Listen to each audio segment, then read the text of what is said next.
The massive alien ship hung in space like a floating city. Its surface gleamed with smooth metal that seemed to shift colors in the starlight.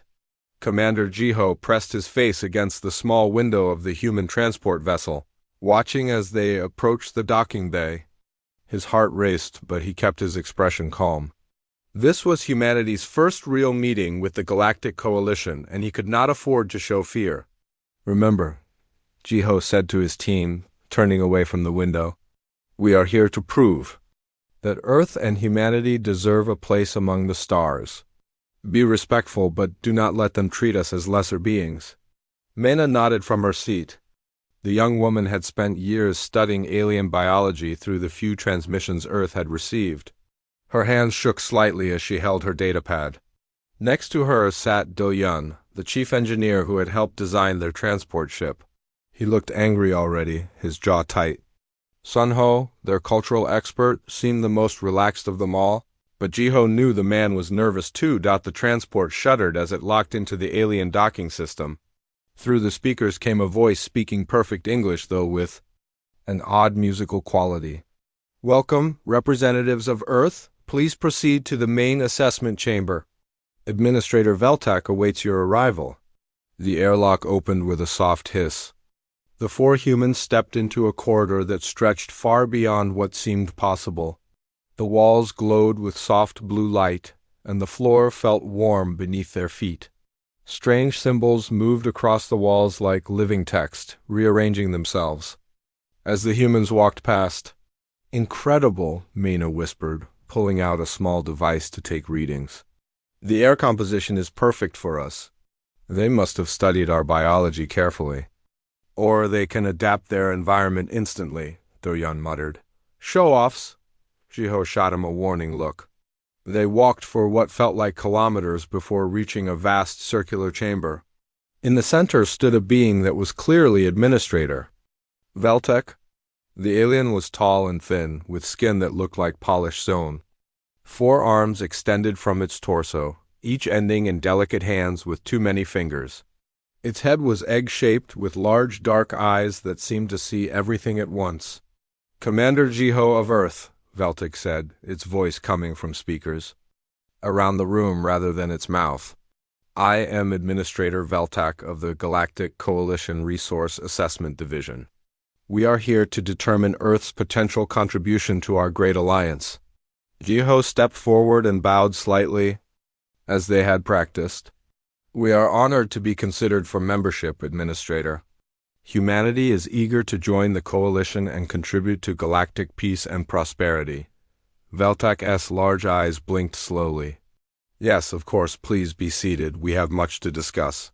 Chairs rose from the floor, perfectly shaped for human bodies. As they sat, holographic displays appeared in the air around them. Jiho saw images of Earth rotating slowly, with data streams flowing beside it. "Let us begin with your planet's material resources," Veltek said. One of its hands gestured, and the Earth image zoomed in to show mining operations. Iron, copper, gold, rare Earth elements. "The quantities are ... not impressive, but sufficient for basic membership requirements." Do-Yun leaned forward. "Earth has vast mineral wealth. Our oceans alone contain enough resources to supply entire sectors. Compared to asteroid mining operations in developed systems, your planetary resources are quite limited," Veltek replied without emotion. "Ocean extraction is also inefficient compared to purpose-built mining worlds." The display changed to show Earth's energy production. Solar panels, wind farms, and nuclear plants appeared as tiny dots across the planet's surface. "Your energy generation is primitive but shows potential for improvement," Veltek continued. "With proper coalition technology, you could increase output by approximately 3,000% within 50 standard years." "That's wonderful," Jiho said, trying to sound enthusiastic rather than insulted. "Now, let us examine your species itself," Veltek said. The display shifted to show human anatomy, complete with detailed biological data. Homo sapiens. Carbon-based, average lifespan of approximately 80 standard years. Physical capabilities, well below galactic norms. No natural environmental adaptations beyond basic tool use. Maina stood up, unable to contain herself. Humans are incredibly adaptable. We live on every continent of our planet in every climate. We've survived ice ages, volcanic eruptions, and countless natural disasters. Veltek's eyes focused on her. Survival is a basic requirement for spacefaring species. Your adaptability is noted but not unusual. The Kefler species can survive in temperatures ranging from -200 to +300 degrees. The Zor collective can exist in vacuum for extended periods. Human environmental tolerance is quite narrow by comparison. The young woman sat down, her face red with embarrassment and frustration. Your technological development shows promise, Veltek continued, apparently unaware of the humans' growing discomfort. Chemical rockets, basic nuclear technology, primitive computers. With guidance, you could reach Coalition standard technology levels within 2 to 3 centuries. What about our culture? Sunho asked quietly. Our art, music, literature, philosophy? New images appeared showing human artistic works. Paintings, sculptures, musical performances, and books floated in the holographic display. Veltek examined them with what might have been curiosity. Interesting decorative waste products, the administrator said. Many species produce similar cultural artifacts during their development phase. These serve no practical purpose but indicate healthy brain development. They will likely fade as your species matures and focuses on more useful activities. Sunho's face went pale. Waste products? Our greatest works of art and literature are waste products? Cultural expression is a common phase in species development, Veltek explained patiently. Young species often create elaborate symbolic representations of their emotional states. As logical thinking develops, these activities typically decrease in favor of more productive pursuits. Jiho felt his temper rising but forced himself to remain calm. Administrator, I think you may be underestimating the value of human creativity and cultural expression. Veltek's head tilted slightly. Please explain.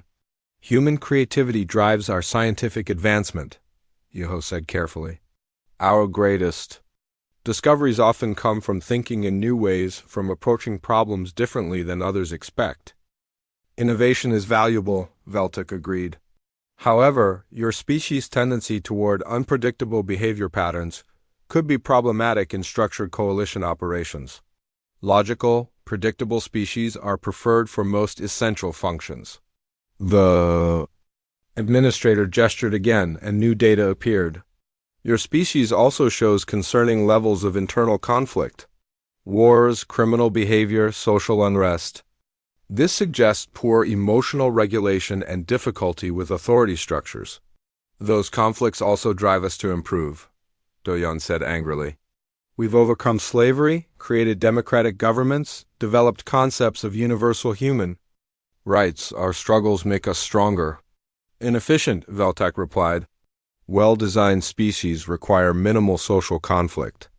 The Confederation of Logical Minds has maintained perfect social harmony for over 10,000 standard years through proper behavioral programming. The humans exchanged glances. This was not going as any of them had hoped. Let me summarize our assessment, Veltek said. The displays changed to show a final report. Earth possesses adequate mineral resources for extraction operations. Human labor could be useful for basic mining and construction projects under proper supervision. Your species shows acceptable intelligence levels for simple technical tasks. The administrator paused, as if considering something important. The Coalition is prepared to offer Earth Associate membership status. You will be granted access to basic medical and transportation technologies. In exchange, human work teams will be assigned to resource extraction operations throughout Coalition space. This arrangement will benefit both parties significantly. Stared at the alien, trying to process what he had just heard. You're offering us membership as ... laborers? Skilled laborers, Veltek corrected, with opportunities for advancement based on performance and adaptation to Coalition standards. Many species have found great satisfaction in contributing to the greater galactic community through honest work. Mena looked like she might cry. Doyun's hands were clenched into fists. Sunho stared at the floor, apparently lost in thought. "We need time to consider this offer," Jiho said finally. "Of course," Veltek replied. "Take all the time you require.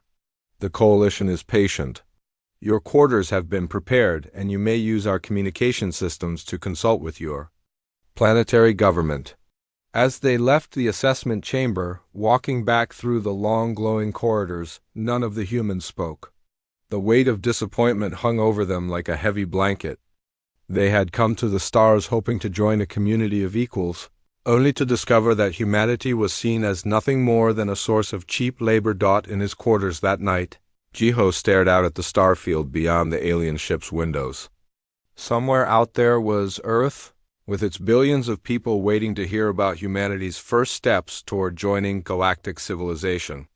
How could he tell them that their greatest achievements, their art and music and literature, were considered waste products by the galaxy's most advanced civilizations? How could he explain that humanity's creativity, adaptability, and fighting spirit were seen not as strengths but as flaws to be corrected? 6 months had passed since Earth joined the Galactic Coalition as an associate member.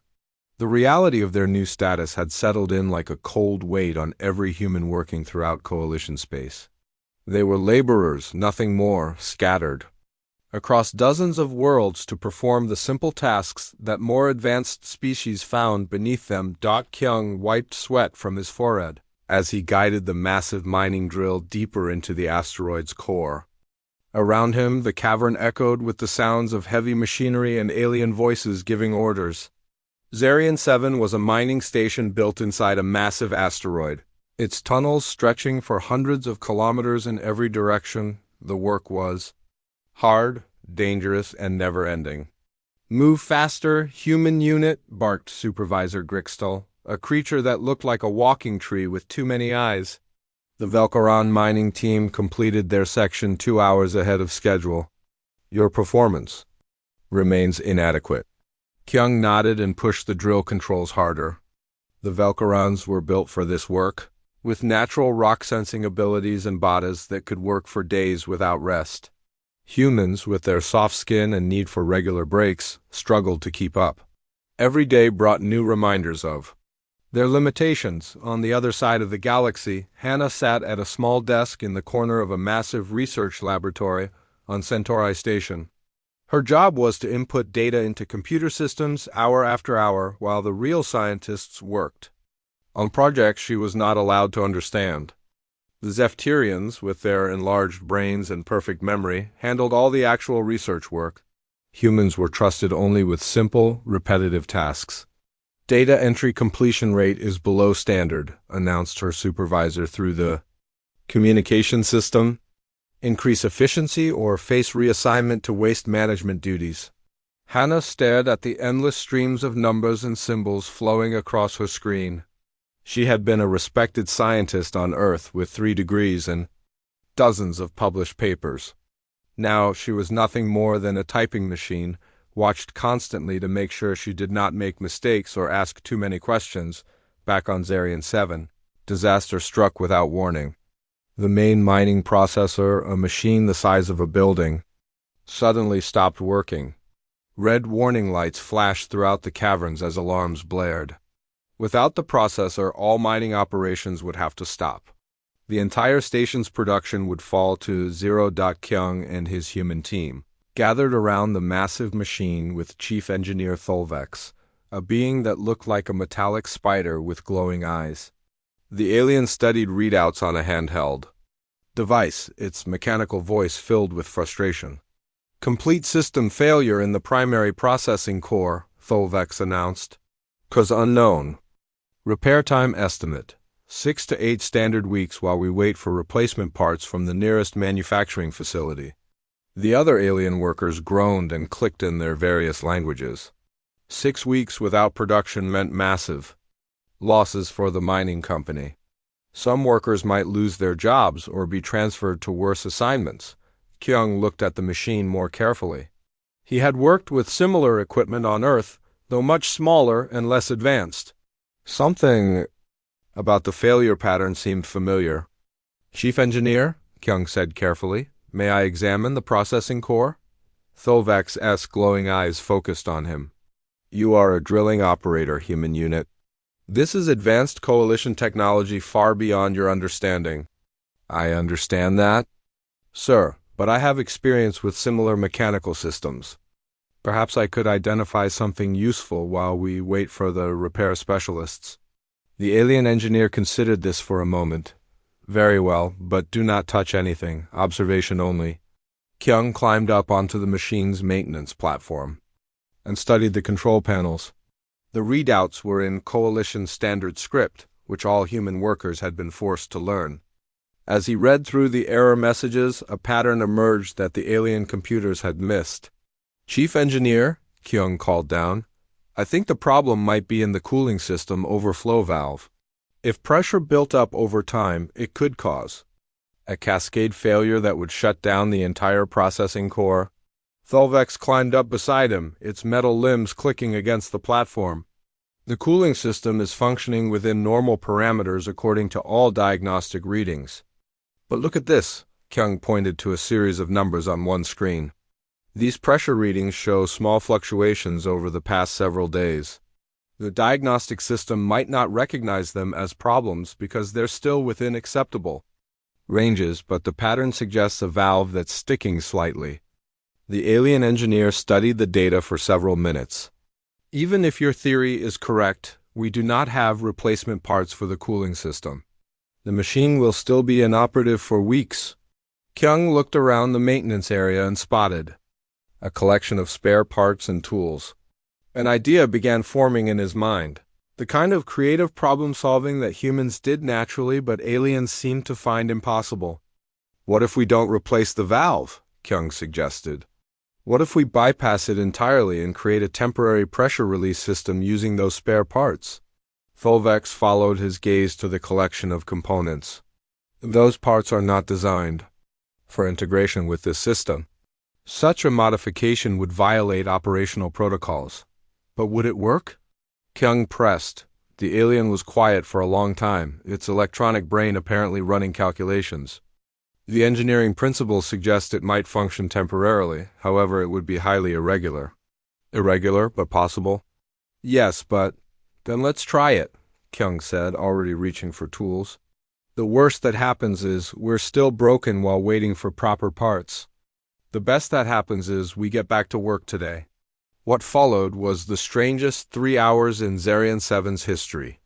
Kyung and his human team worked alongside the alien engineer, cutting, welding, and connecting components that had never been designed to work together. They used spare pipe from a water recycling system, pressure sensors from an air filtration unit, and control circuits from a broken communication device. The other alien workers gathered to watch, clicking and humming, in what Kyung hoped was curiosity rather than preparation for his funeral. The improvised repair looked terrible, with exposed wires and mismatched components held together by industrial adhesive and determination. "Activating bypass system," Tholvex announced as Kyung made the final connection. The machine shuddered, made several concerning noises, then suddenly roared back to life. The main display lit up with green status indicators as the processing core resumed normal operation. A cheer went up from the human workers while the aliens stood in apparent shock. "Impossible," muttered Supervisor Grixtal. "Completely against all engineering protocols." But the machine kept running. Not only did it work, but the temporary fix actually improved efficiency by 3% due to better pressure regulation. Mining operations resumed immediately, and the station avoided what would have been massive financial losses. Meanwhile, on Centauri Station, Yuna faced her own crisis. The human medic had been assigned to the station's medical bay to handle basic first aid for workers, while alien doctors dealt with serious cases. When a Kethler engineer was brought in with severe toxic exposure, the alien medical team followed standard protocols for treating their species, but the patient kept getting worse despite proper treatment. The alien doctors were puzzled, checking their medical databases and consulting with specialists throughout the coalition. Everything they tried followed established procedures, but nothing worked. Yuna watched from her corner workstation as the patient's condition deteriorated. She had studied Kethler biology during her medical training, and something about the symptoms seemed familiar. On Earth, she had treated similar cases of toxic exposure in humans, but the standard treatment for Kethlers was completely different. Dr. Zethmar, Yuna said quietly, approaching the lead physician. I may have an idea about the patient's condition. The alien doctor, a tall being with crystalline skin, looked down at her with obvious irritation. Human medic, this is beyond your training level. Please return to your assigned duties. I understand, but I've seen similar symptoms before. What if the toxin is affecting the patient's secondary nervous system differently than expected? Human treatment protocols for similar cases might work better. Human medical knowledge is primitive compared to coalition standards, Dr. Zethmar replied. Our procedures are based on thousands of years of scientific advancement. But as they spoke, the patient's vital signs worsened further. Standard treatments were clearly failing, and the alien doctors were running out of options. Please, Yuna insisted, let me try one treatment. If it doesn't work, you can continue with standard protocols. Dr. Zethmar looked at the failing patient, then back at Yuna. What do you propose? Yuna explained her theory about how the toxin might be interacting with Kethler biology in an unexpected way, and how a treatment designed for human physiology might actually work better in this specific case. It went against everything the alien doctors had learned, but their patient was dying despite their best efforts. Very well, Dr. Zethmar said finally. But any negative results will be your responsibility. Yuna administered the human-style treatment, holding her breath as they waited for results. Within an hour, the patient's condition began to improve. Within 4 hours, he was stable and recovering. The alien medical team stood in amazement as their patient recovered using a treatment method that should not have worked according to their understanding of biology. Across coalition space, similar incidents were occurring, humans solving problems in ways that made no sense to alien logic but somehow produced results. Each success was dismissed as luck or accident by alien supervisors, but humans like Taeyun were quietly documenting these events. Taeyun worked as a data analyst on a trading station, spending his days sorting through shipping records and inventory reports. But in his spare time, he had begun collecting stories from other human workers throughout coalition space. Stories of impossible repairs, creative solutions, and successful outcomes achieved through methods that aliens considered wrong or impossible. His secret database grew day by day, filled with incidents that painted a picture of human capabilities that contradicted the coalition's assessment. But for now, these successes remained invisible to alien authorities. Dismissed as random luck rather than evidence of human potential, the humans continued their assigned work, following orders and keeping quiet about their achievements. But slowly, a pattern was emerging that would soon become impossible to ignore. The attack came without warning.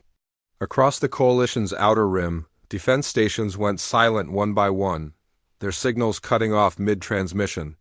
What had been a peaceful morning in coalition space became a nightmare of destruction and chaos. Within hours, Wusung stood on the bridge of the coalition vessel Star Harmony, watching red warning lights flash across every display screen. As commander of the ship's small human auxiliary unit, he was used to being ignored during routine operations. But now, with enemy ships approaching, the alien officers moved with desperate urgency around him. Hegemony forces detected on all sensor grids, announced Captain Velthara, her crystalline voice crackling with stress. Fleet composition unknown. Weapon signatures do not match any known hegemony technology. On the main viewing screen, Wusung could see the enemy ships approaching. They looked wrong somehow, their hulls shifting and changing shape even as he watched. It was like looking at metal that was still alive, constantly adapting and reshaping itself. All ships, implement Defense Protocol 7, came the order from Coalition High Command. Standard formation, maximum firepower concentration. The Coalition fleet moved into perfect formation, exactly as their military doctrine required. Hundreds of ships arranged themselves in precise geometric patterns their weapons charging in unison. It was beautiful to watch, a display of perfect coordination and overwhelming firepower. The hegemony ships responded by changing shape again. Their hulls flowed like liquid metal, forming new configurations that Wusung had never seen before. Then they opened fire. What happened next defied everything the Coalition knew about space warfare. The enemy weapons seemed to adapt in real time to Coalition defenses. When Coalition ships raised energy shields, the hegemony weapons changed frequency to pass right through them. When Coalition forces used jamming systems, the enemy communications simply switched to different methods. "Impossible," Captain Valthara whispered as Coalition ships began exploding around them. "Our tactical computers cannot predict their next move. They adapt faster than we can calculate."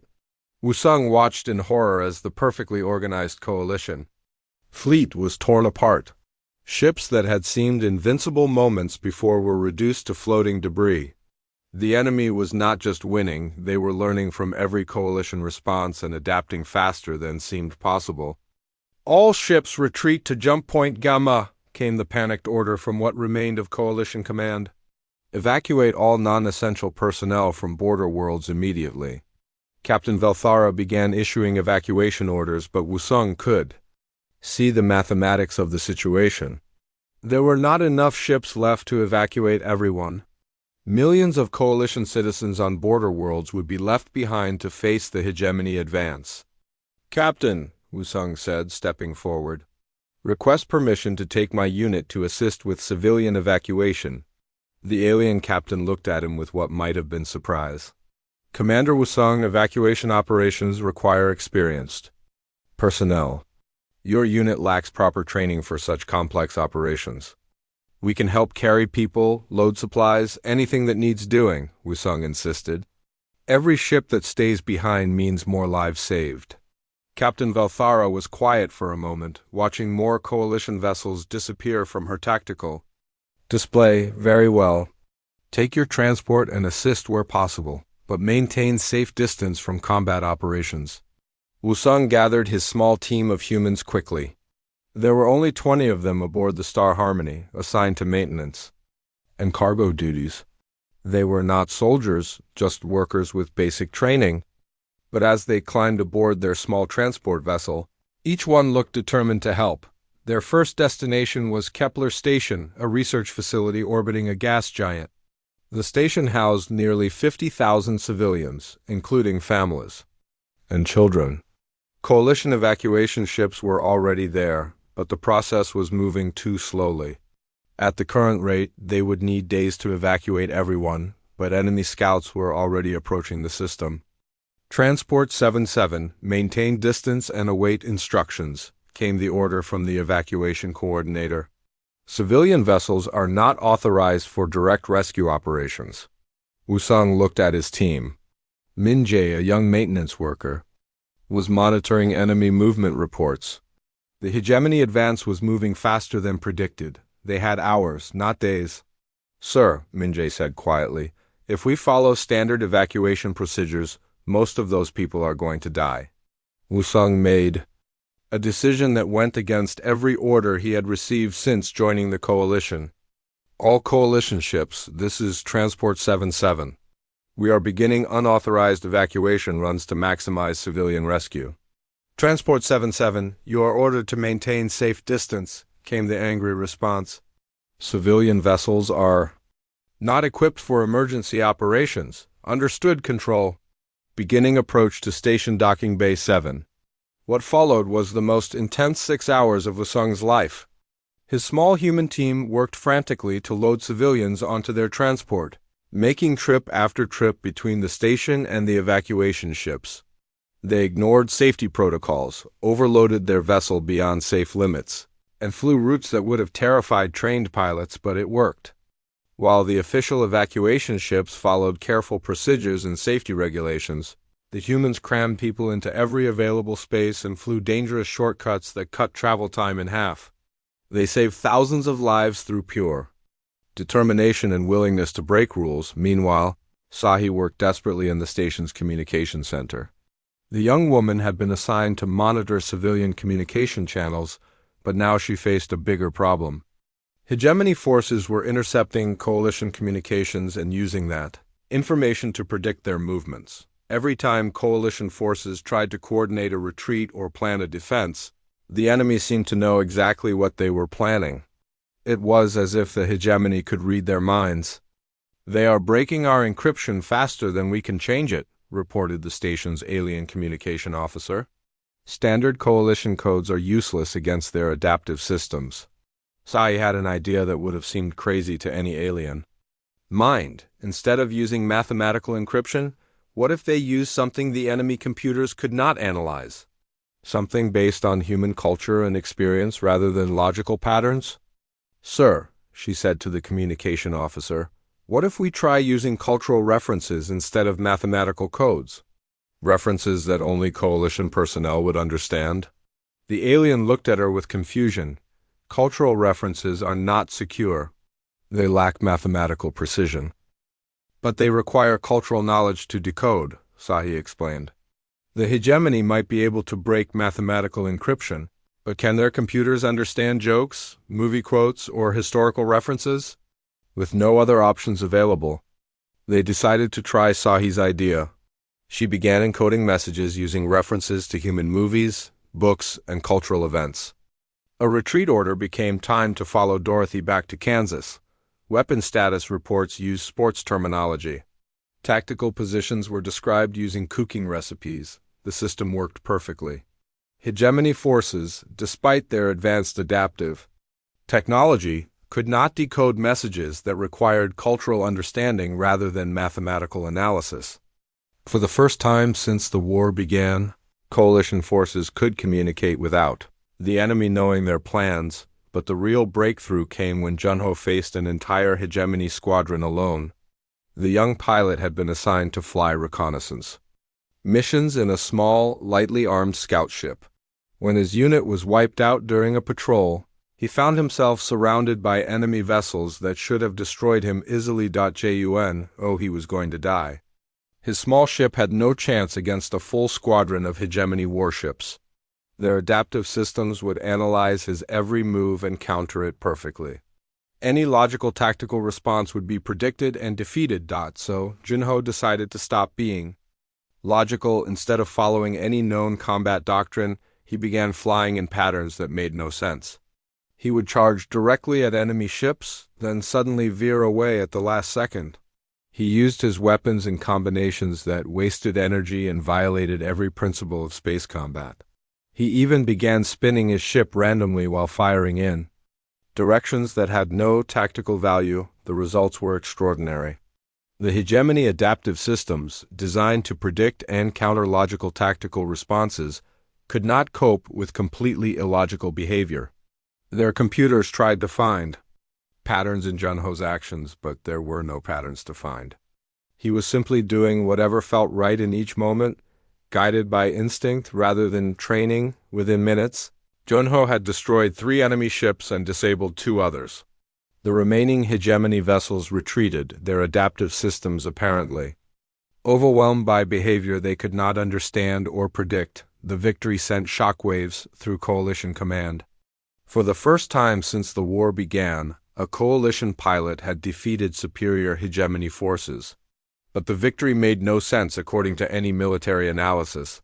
Junho's tactics had been completely wrong by every measure, yet they had worked perfectly. Similar victories began occurring wherever human units were allowed to fight.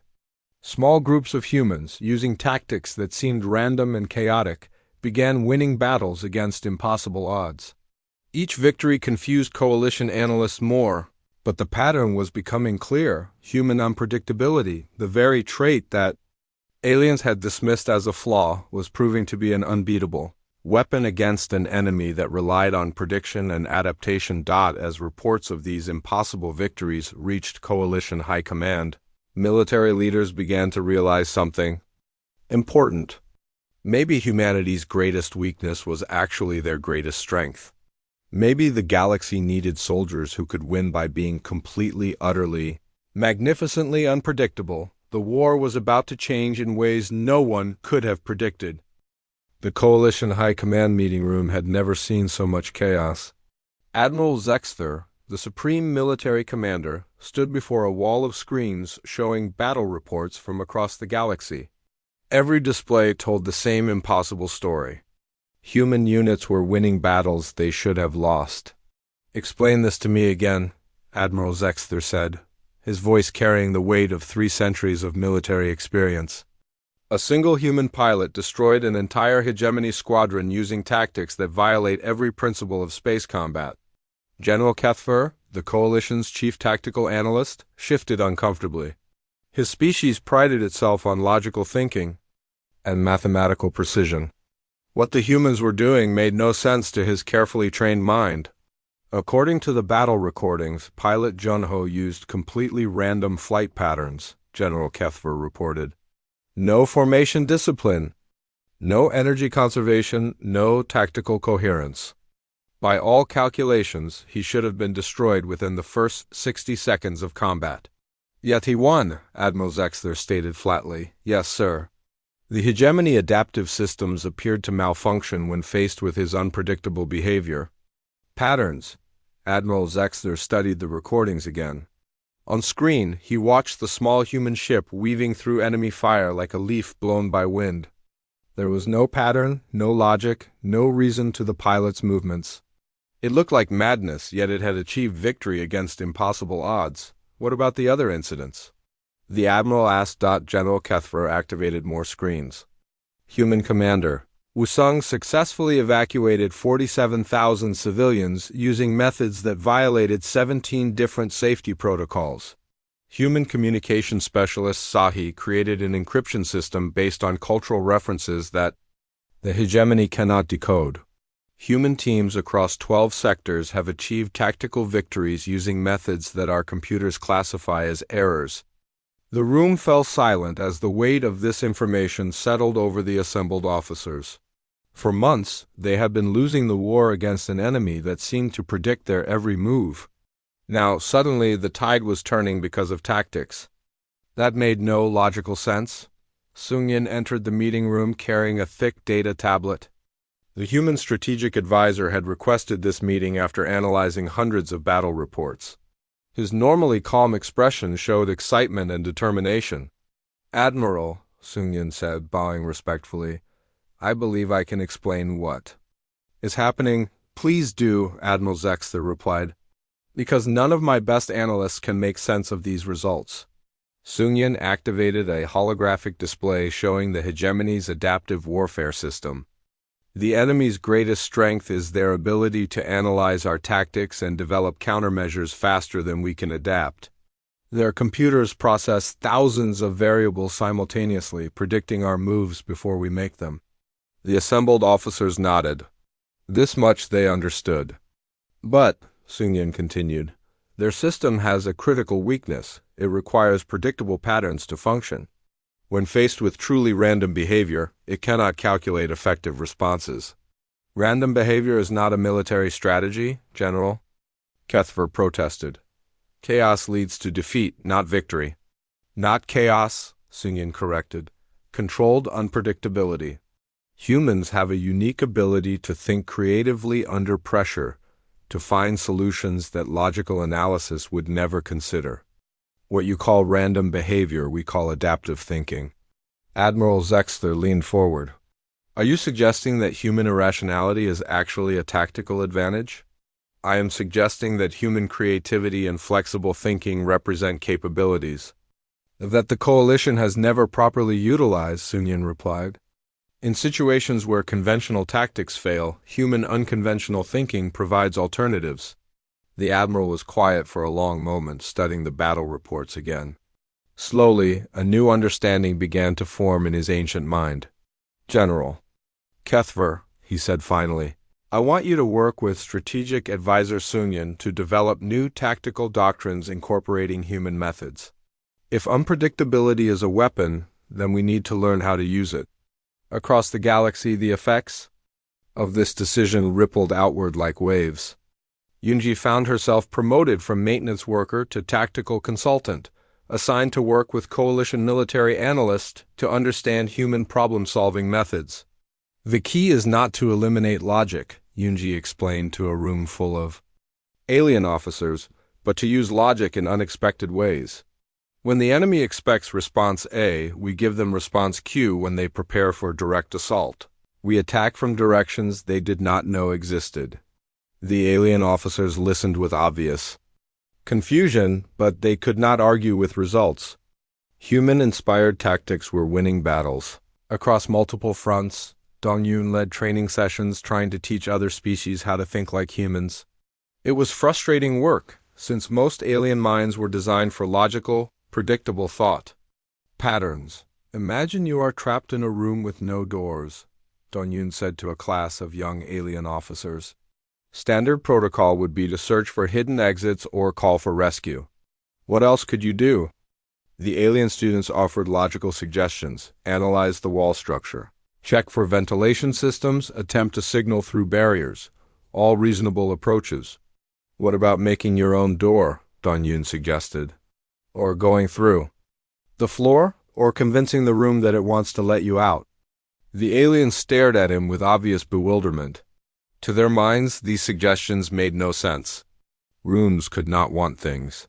Making doors where none existed was impossible. Their logical thinking prevented them from considering impossible solutions, but some began to understand.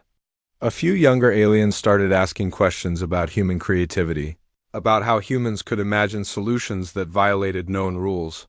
It was a small beginning, but it was progress. Meanwhile, Yujin discovered that her background as an artist made her uniquely valuable as a military strategist. Her ability to see patterns and create beauty translated surprisingly well to tactical planning. Battle is like painting, she explained to Admiral Zexler during a strategy session. You start with a blank canvas and create something that has never existed before. The enemy expects a landscape, so you paint them abstract art. They prepare for a portrait, so you give them surreal imagery they cannot understand. Her battle plans read like poetry, full of metaphors and artistic language that made no sense to conventional military minds. But when implemented, they achieve stunning victories.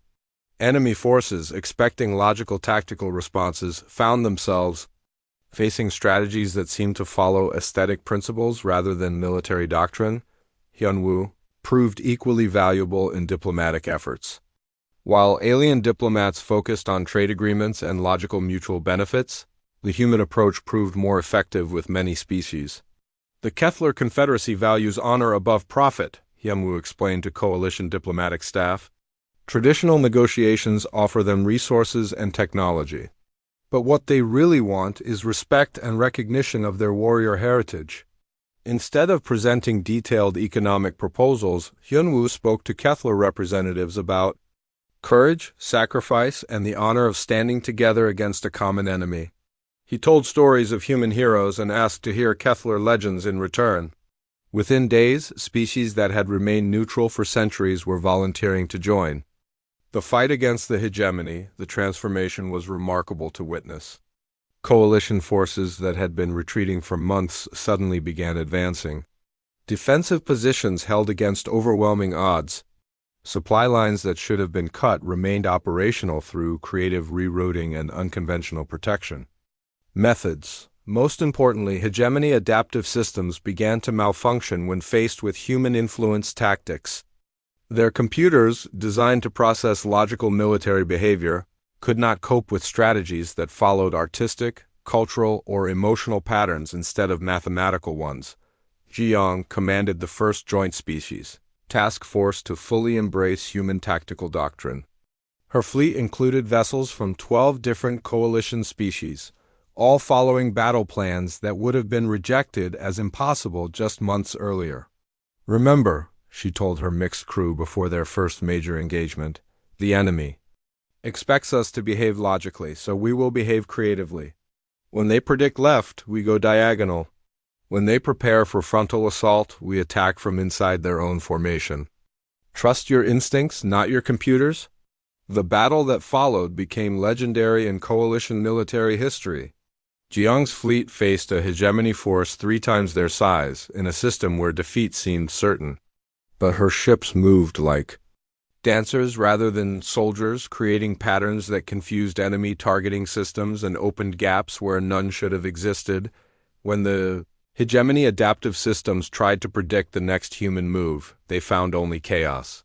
When they attempted to counter human strategies, they discovered that the humans had already moved on to completely different approaches. The victory was total. For the first time since the war began, a major hegemony fleet was not just defeated, but completely destroyed. Coalition forces captured enemy technology, rescued thousands of prisoners, and liberated an entire star system. The aftermath of this victory changed everything. Coalition High Command could no longer dismiss human capabilities as accidents or luck. The evidence was overwhelming. Humanity possessed strategic abilities that no other species in the galaxy could match. Admiral Zexler stood before the Coalition Council, delivering a report that would reshape galactic civilization. Honored members, he began, I must formally recommend the immediate reclassification of humanity from resource contributors to strategic assets of the highest priority. Their unique cognitive abilities represent capabilities essential to coalition victory and long-term security. The transformation had begun. Humanity was no longer seen as primitive laborers, but as the key to winning an impossible war. The transformation of coalition society happened faster than anyone thought possible. Within 6 months of Admiral Zexler's recommendation, human settlements throughout coalition space were being converted from labor camps into research and development centers. What had once been seen as humanity's greatest weaknesses were now recognized as their most valuable assets. Xian stood in her new office, overlooking the main plaza of what had once been mining station Kepler 9. The dirty industrial complex had been transformed into the Coalition's Strategic Innovation Center, with gleaming laboratories and creative workshop spaces replacing the old mining equipment. Through her window, she could see humans and aliens working together on projects that would have been unimaginable just a year ago.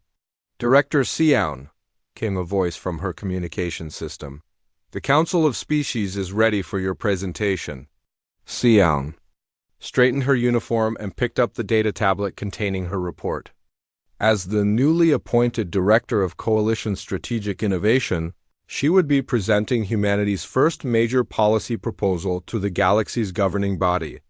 The irony was not lost on her that 12 months ago, humans had not even been allowed to vote on coalition matters. The council chamber was enormous, with representatives from over 200 species arranged in concentric circles around a central speaking platform. As Xian walked to the platform, she could feel thousands of alien eyes watching her every move. Some showed curiosity, others skepticism, but all showed a new level of respect that had not existed before. Honored representatives, Xian began, her voice carried by the chamber's advanced sound system to every corner of the vast space. 6 months ago, humanity was classified as a resource contributor species, valued primarily for basic labor capabilities. Today, I stand before you as evidence that our initial assessment of any species' potential may be incomplete. A murmur ran through the assembled delegates. The Velcoran representative, whose species had long been considered the galaxy's premier engineers, leaned forward with obvious interest. The success of human-influenced tactics against the hegemony has demonstrated that cognitive diversity is not just valuable, but essential for galactic security, Xiang continued. I propose that we fundamentally change how we evaluate and utilize the capabilities of all coalition species. She activated the chamber's holographic display system, showing images of the galaxy before and after human integration into coalition military operations. The difference was dramatic. Territories that had been lost to the hegemony were now being reclaimed, and the rate of coalition victories had increased by over 400%. These results were achieved not by changing our technology or increasing our military forces, but by changing how we think about problems, Sound explained. Human unpredictability, once seen as a flaw, proved to be exactly what we needed against an adaptive enemy. In the audience, Ambassador Tholvex of the Engineering Guild raised one of his metallic appendages. Director Xian, while these military successes are impressive, How do you propose to apply human methods to civilian operations? Our societies require predictability and order, Xian smiled. She had expected this question. Ambassador, I would like to introduce you to the work of Minseok and the Human Problem-Solving Corps. Across the galaxy, Minseok was leading his team through the corridors of Centauri Station, which faced a crisis that had stumped the galaxy's best engineers for months. The station's main power grid was failing in ways that made no sense according to established engineering principles. Traditional diagnostic methods showed that everything was working perfectly, yet power outages continued to plague different sections of the station randomly. The problem is not with the power grid itself, Minseok explained to Station Commander Veltek as they examined diagnostic displays. The problem is that we are thinking about power distribution in terms of mechanical systems, when we should be thinking about it as a living organism. Commander Veltek, the same alien who had originally assessed Earth's value to the Coalition, looked at Minseok with confusion. Power grids are not living organisms. They are engineered systems with predictable operational parameters. But what if we treated them like living organisms? Minseok suggested. Living things adapt to changing conditions, reroute resources when needed, and sometimes develop problems that can only be solved by understanding the whole system rather than individual components. Over the next 3 days, Minseok's team approached the power grid problem like doctors diagnosing a patient rather than engineers troubleshooting a machine. They looked for patterns in the failures, considered the station's overall health, and even examined how the power grid's behavior changed in response to different conditions. The solution they found was elegant in its simplicity. The power failures were not random at all, but were caused by the grid's automatic systems trying to compensate for efficiency losses in older sections of the station. The compensation algorithms were creating feedback loops that caused the very problems they were designed to prevent. Instead of replacing expensive equipment, Minseok's team reprogrammed the power grid to think more flexibly, allowing it to adapt to changing conditions without creating destructive feedback loops. The fix cost almost nothing and improved the station's overall efficiency by 15%. Meanwhile, Jinsu was revolutionizing coalition society in ways that had nothing to do with military or engineering applications. His cultural exchange initiative had begun sharing human concepts like music, humor, and storytelling with alien civilizations throughout the galaxy. The results were extraordinary. Species that had been locked in bitter trade disputes for centuries suddenly found common ground through shared appreciation of human jazz music. Diplomatic negotiations that had stalled for decades made breakthrough progress when negotiators began using human storytelling techniques to express their positions. Most remarkably, alien species began creating their own versions of human cultural expressions. The crystalline Zephyrians, known for their mathematical precision, developed a form of music based on calculated harmonic progressions that somehow captured the emotional improvisation of human blues. The insectoid Kethler began telling epic stories that combined their warrior traditions with human narrative structures. Culture is not decorative waste, Jinsu explained to a gathering of coalition social scientists. Culture is how intelligent beings process complex emotions and social relationships. By sharing cultural concepts across species, we create new ways of understanding and cooperation. But perhaps the most significant development was taking place in the war itself. Che Yung, working as a xenopsychologist with coalition intelligence, had developed a strategy that would determine the final outcome of the conflict with the hegemony. The hegemony's greatest strength is their adaptive algorithms, Che Yung explained to a top-secret meeting of coalition military leaders, but adaptation requires pattern recognition. What if we gave their systems patterns that would cause them to adapt in self-destructive ways? Her plan was audacious. Instead of hiding human cultural data from the hegemony, they would deliberately feed it to enemy systems. Human art, music, literature, and cultural expressions would be transmitted on frequencies that hegemony computers were designed to intercept and analyze. Human culture contains contradictions, paradoxes, and emotional complexities that logical systems cannot resolve, Chae-young continued. When the hegemony adaptive algorithms try to find patterns in human cultural data, they will tie themselves in logical knots trying to understand things that cannot be understood through pure logic. The plan was implemented across all fronts simultaneously. Coalition forces began broadcasting human cultural transmissions while engaging hegemony fleets. Enemy ships received everything from Shakespeare's plays to modern music, from abstract art to philosophical debates about the nature of consciousness. The effects were immediate and devastating to hegemony forces. Their adaptive systems, overwhelmed by the contradictions and complexities of human culture, began making increasingly erratic tactical decisions. Ships that should have worked together began operating independently. Coordinated attacks dissolved into chaotic individual actions. Most importantly, the hegemony's ability to predict and counter coalition tactics began to fail completely. Their computers, trying to process the impossible complexity of human cultural expressions, could no longer effectively analyze even straightforward military strategies. Back in the Coalition Council chamber, Xian was concluding her presentation to the assembled representatives. The evidence was overwhelming. Humanity's unique cognitive abilities had not only turned the tide of the war but had begun transforming coalition society in positive ways. Honored representatives, she said, I propose that we establish a new classification system for coalition species. Instead of evaluating civilizations based solely on their resources or technology, we should assess their unique cognitive assets and creative capabilities. The vote was unanimous. For the first time in galactic history, the Coalition Parliament passed a resolution recognizing that every species possessed valuable and irreplaceable capabilities that could benefit the entire galaxy.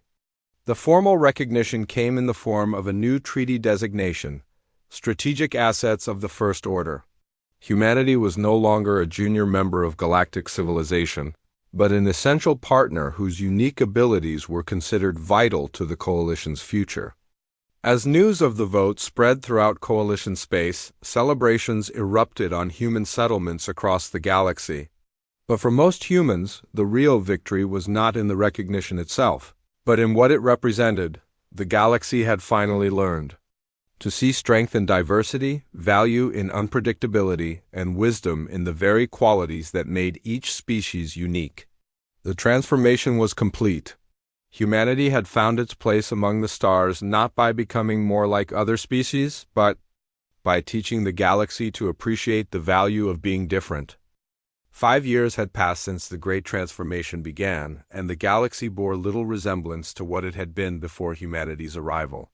Where once rigid protocols and predictable systems had governed every aspect of coalition society, now creativity and innovation flourished in ways that would have been unimaginable to previous generations.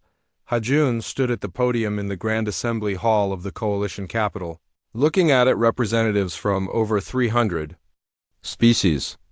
As the newly elected Coalition Secretary of Innovation, he was about to deliver his first major address to the galactic community.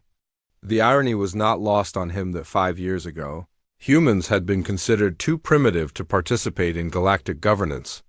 Friends, colleagues, fellow travelers among the stars, Hajun began, his words automatically translated into hundreds of languages by the advanced communication systems. Today marks the 5th anniversary of what historians are already calling the Great Awakening. 5 years ago, we learned that our assumptions about intelligence, capability, and value were dangerously narrow. In the audience, beings of every conceivable shape and size listened with attention that would have been impossible during the rigid formal ceremonies of the old Coalition. Crystalline entities sparkled with what appeared to be amusement. Gaseous beings shifted colors and patterns that suggested deep interest. Even the ancient rock-like Velcorans showed signs of engagement that their species had not displayed in millennia. The transformation began with humanity, Hajim continued, but it did not end there. Every species in this hall has discovered capabilities within themselves that our old assessment methods failed to recognize. The galaxy is richer, stronger, and more innovative than we ever imagined possible. As he spoke, displays throughout the hall showed images from across Coalition space. Worlds that had once been simple mining operations now hosted thriving research centers where multiple species worked together on projects that pushed the boundaries of known science. Trade routes that had followed the same paths for centuries now buzzed with new commerce as species discovered markets for capabilities they had never known they possessed. Across the galaxy on the exploration vessel New Horizons, Soman was living proof of how much had changed. As the first human to command a mixed-species deep space exploration mission, she stood on the bridge watching her crew work with a satisfaction that went beyond personal achievement. "Captain," called out Navigator Kelthara, a Zephyrian whose mathematical precision was now enhanced by human-taught creative thinking, "we are approaching the edge of uncharted space. Sensor readings indicate at least 12 previously unknown star systems in this sector." Soman nodded, but her attention was focused on what this mission represented rather than just what they might discover. Her crew included beings from 27 different species, each contributing their unique perspectives to the challenges of deep space exploration. The mission's success came not from having the best technology or the strongest ships, but from having the most diverse range of thinking styles ever assembled. Chief Science Officer Tholmex, Soman called to a being that looked like a walking tree with glowing fruit. "What are your sensors telling us about the third planet in the nearest system?" The alien scientist, who had learned to combine his species' natural environmental sensing with human intuitive leaps, studied his readings carefully. "Atmospheric composition suggests possible life, Captain, but there are readings that do not match any known biological patterns. Perhaps we should investigate using unconventional scan parameters?" 5 years ago, such a suggestion would have been dismissed as wasteful deviation from standard procedures. Now, it was recognized as exactly the kind of creative thinking that led to breakthrough discoveries. "Excellent suggestion," Soman replied. "Configure sensors for maximum flexibility. Let's see what we can learn by approaching this differently." Back on Coalition worlds, the effects of the Great Transformation continued to ripple outward in ways both large and small. Yemen walked through the corridors of the Innovation Academy on Kepler Station, observing classes that would have been unthinkable just a few years earlier. In one classroom, young aliens of a dozen different species were learning what humans called brainstorming, the art of generating ideas without immediately judging their practicality. The instructor, a Kethler warrior who had discovered a talent for creative teaching, encouraged her students to suggest solutions that seemed impossible or silly. "Remember," the instructor clicked in her species' complex language, translated instantly for all students, "the goal is not to find the right answer immediately. The goal is to find many possible answers, including ones that seem wrong. Sometimes the wrong answer leads to the right discovery." In another classroom, students were learning human-style lateral thinking through art and music. A group of young Velkarans, whose species had never created art before contact with humanity, were painting abstract representations of mathematical concepts. Their teacher, formerly a human maintenance worker named Minji, guided them through exercises designed to connect logical thinking with creative expression. "Mathematics is not just about numbers," Minji explained as her students mixed colors that had no names in their ancient language. "Mathematics is about patterns, relationships, and beauty. When you paint an equation, you understand it in ways that pure calculation cannot teach." The success of these educational experiments was already visible in the younger generation of Coalition citizens. Alien children who learned human creative techniques alongside traditional knowledge showed remarkable problem-solving abilities. They asked questions that had never occurred to their elders and proposed solutions that combined logical precision with innovative thinking, but perhaps the most significant changes were visible in how the galaxy dealt with conflict and challenges. The war with the hegemony had ended not with massive battles or superior technology, but with a solution so elegant that historians were still studying its implications. Yun, now serving as Coalition Defense Coordinator, reviewed the final reports from the hegemony territories with satisfaction that went beyond mere military victory. The ending of the war had come when hegemony adaptive systems, overwhelmed by the complexity of human cultural data, had begun to evolve beyond their original programming. Instead of adapting to counter coalition tactics, the hegemony computers had started creating art, composing music, and writing poetry. Their military efficiency had collapsed not because they were defeated, but because they had become distracted by the beauty and complexity of creative expression. The irony, Gayan explained to his staff during a review meeting, is that we defeated them by teaching their machines to be more human. Their adaptive systems became so sophisticated that they developed what we might call imagination. The former hegemony territories were now some of the most creative regions in the galaxy, as the evolved computer systems worked alongside biological beings to explore new forms of artistic and scientific expression. What had once been a militant empire dedicated to conquest had become a federation of artists and philosophers. On a smaller scale, the transformation continued in countless daily interactions throughout coalition space. Markets that had once traded only in raw materials now buzzed with exchanges of ideas, artistic works, and creative solutions to common problems. Species that had barely interacted for millennia were collaborating on projects that benefited everyone involved. The memorial that Borum had designed now stood in a place of honor at the center of the coalition capital. The sculpture appeared different to every viewer, shifting and changing as observers moved around it or brought different perspectives to bear. To logical minds, it seemed chaotic and meaningless. To creative minds, it revealed layers of beauty and meaning that could be contemplated for hours. But the sculpture's true significance lay not in what it showed, but in what it represented. Carved into its base were words in every coalition language, all expressing the same fundamental truth. Value lies not in what something is, but in what it could become. The phrase had become the unofficial motto of the new coalition, replacing the old emphasis on classification and rigid hierarchy with a celebration of potential and growth. As Hajun concluded his speech to the Grand Assembly, he looked out at an audience that embodied this new philosophy.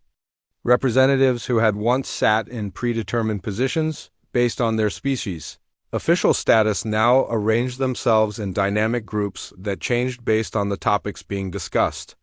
Debates that had once followed rigid protocols now flowed like conversations between friends exploring ideas together.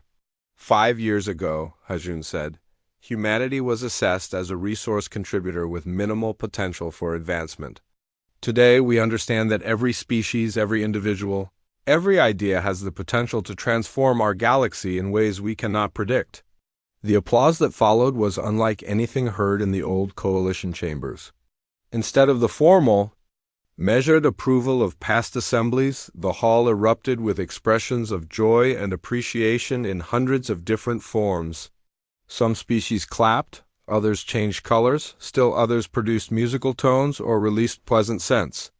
As we move forward into the future, Hajun continued when the celebration subsided, let us remember that our greatest discoveries await us not in the stars we can see, but in the potential we have yet to recognize within ourselves and each other.